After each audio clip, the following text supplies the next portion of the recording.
पुनर्वास केन्द्र निमंते स्वास्थ्य मंत्री भूमिपूजा घोषणार 5 मास पर भूमिपूजा को नहीं चर्चा।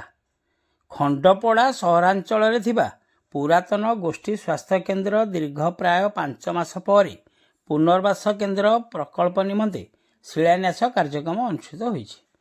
फल दीर्घ दिन परित्यक्त अवस्था को गति करुवा यह कैंपस नुआ रूप पाइबा आशा संसार होइछि।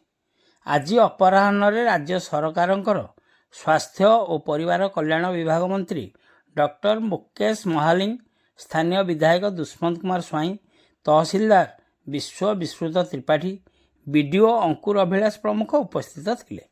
पूर्त विभाग तत्वावधान में प्राय 22 लाख टंकार मरामती एवं नवीकरण कार्य करने को निष्पत्ति होइथिबा जଣାपड़ी।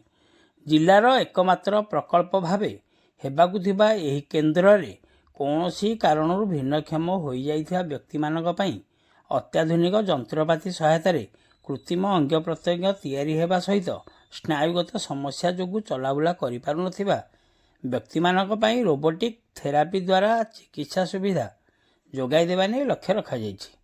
तेबे गोष्ठी स्वास्थ्य केन्द्र परित्यक्त भावे रहिबा नै लगातार भावे खबर प्रकाशित होइथिला।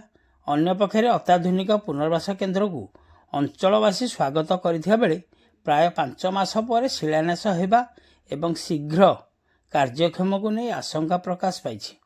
प्रकल्प को शीघ्र निर्माण निमंते अंचलवासी दाबी करछन्ते। खंडपड़ारू संतोष कुमार साहू को रिपोर्ट, खंडपड़ा खबर।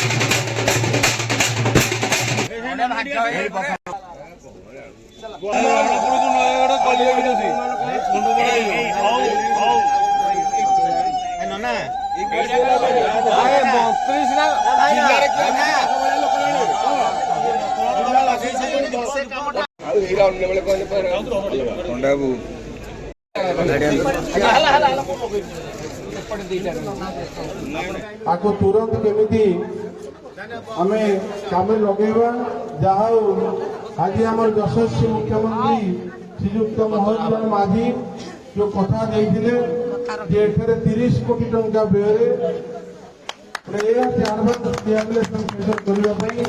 राज्य सरकार जो 8 कोटी एआरसी भितर खंडपड़ा को जिला नयागढ़ जिलार खंडपड़ा को सिलेक्शन करछंती।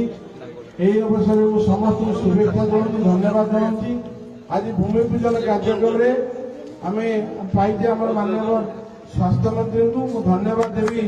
आज सकाल राति आम सागर कंटल 24 घंटिया डाक्तखानार शोभा भित्ति पतन सरला एवं एठाकू माननीय मंत्री आसिक आज भूमि पूजन कले एवं निश्चित भाव आशा रखुँ खूब कम दिन भितर वर्षे 1.5 वर्ष भितर ये हस्पिटाल काम सर जो ओलोटपुर आम जाऊे कार गोड़ कटि जाऊला, कार गोड़ भांगी जाऊला, किए कृत्रिम अंग लगे पार कार स्पाइनल कॉर्ड असुविधा था 20टा बेड रात 20टा बेड केवल नयागढ़ जिला न फुलवाणी बहुत नयागढ़ जिलार जगह आम जो पुराणा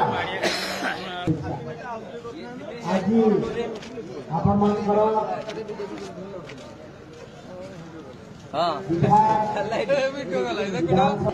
कार्यक्रम बहुत जोरदार